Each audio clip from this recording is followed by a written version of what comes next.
Assalamualaikum. Alhamdulillahirrabbilalamin. Allahumma sholli ala sayyidina Muhammad wa ala ali sayyidina Muhammad. Rabbi shrah li sadri wa yassir li amri wahlul 'uqdatam min lisani yafqahu qawli. Amma ba'du.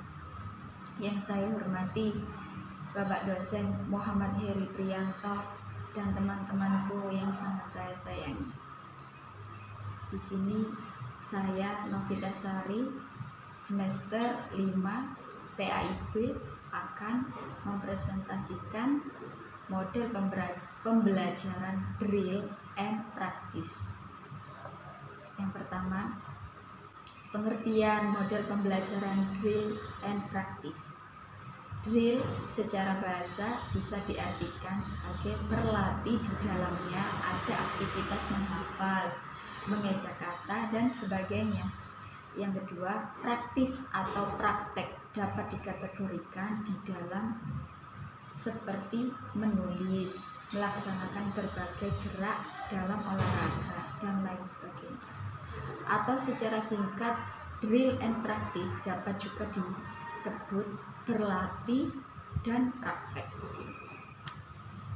Yang kedua, pengertian drill and practice dapat disimpulkan bahwa metode drill adalah pengajaran yang ditandai dengan pengulangan yang sistematis atau latihan yang disiplin serta berulang-ulang dengan tujuan menyempurnakan keterampilan. Yang ketiga, tujuan model pembelajaran drill and practice. Secara umum, teknik mengajar latihan ini biasanya digunakan untuk tujuan agar siswa yang pertama, memiliki kemampuan motorik atau gerak seperti menghafalkan kata, menulis, mempergunakan alat untuk membuat suatu benda, melakukan gerak dalam olahraga. Yang kedua, mengembangkan kecakapan intelek seperti mengalihkan, membagi, menjumlahkan, mengurangi, menarik akar dalam hitung mencangkok. Yang ketiga, memiliki kemampuan menghubungkan atau sesuatu keadaan dengan hal lain. Yang kelima, ada faktor-faktor yang harus diperhatikan dalam model pembelajaran drill and practice. Yang pertama, jelaskan terlebih dahulu tujuan atau kompetensi. Yang kedua, tentukan dan jelaskan kebiasaan, ucapan, kecekatan, gerak tertentu, dan lain sebagainya. Yang ketiga, pusatkan latihan siswa terhadap bahan yang akan dilatihkan. Yang keempat, gunakan selingan latihan supaya tidak membosankan dan tidak melelahkan. Yang kelima, guru hendaknya memperhatikan kesalahan-kesalahan yang dilakukan siswa serta mendiagnosis kesulitan-kesulitan yang dialami oleh siswa. Yang keenam, latihan tidak boleh terlalu lama atau terlalu cepat. Yang kelima, ada langkah-langkah penyajian model pembelajaran drill and practice. Tahap pertama, yang pertama ada rumusan tujuan yang harus dicapai siswa.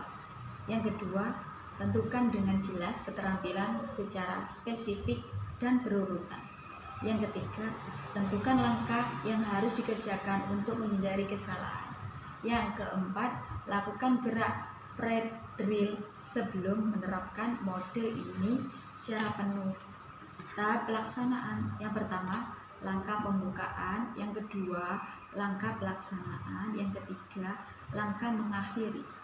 Tahap penutup yaitu melaksanakan perbaikan terhadap kesalahan yang dilakukan siswa, memberikan latihan penerangan.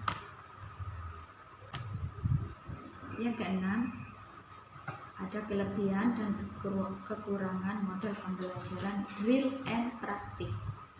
Kelebihannya yaitu yang pertama, bahan yang diberikan secara teratur. Yang kedua, adanya pengawasan, bimbingan, dan koreksi yang segera diberikan oleh guru. Yang ketiga, pengetahuan dan keterampilan yang telah terbentuk sewaktu-waktu dapat dipergunakan dalam keperluan sehari-hari. Yang keempat, dapat menambah kesiapan siswa dan meningkatkan kemampuan respon yang cepat. kekurangannya yaitu yang pertama dapat membentuk kebiasaan yang kaku, yang kedua menimbulkan adaptasi mekanis terhadap lingkungannya, yang ketiga menimbulkan verbalisme, yang keempat latihan yang terlalu berat akan menimbulkan perasaan benci baik kepada mata pelajaran maupun terhadap guru, yang kelima menimbulkan sifat bosan, yang ketujuh yaitu ada cara mengatasi kekurangan-kekurangan model pembelajaran drill and practice. Yang pertama, guru mengarahkan siswa untuk memberikan respon yang maksimal dan reaksi yang tepat. Yang kedua, usahakan siswa memiliki ketepatan merespon, kemudian kecepatan merespon. Yang ketiga, istilah baik berupa kata maupun kalimat yang digunakan harus dimengerti siswa. Terima kasih. Sekian presentasi dari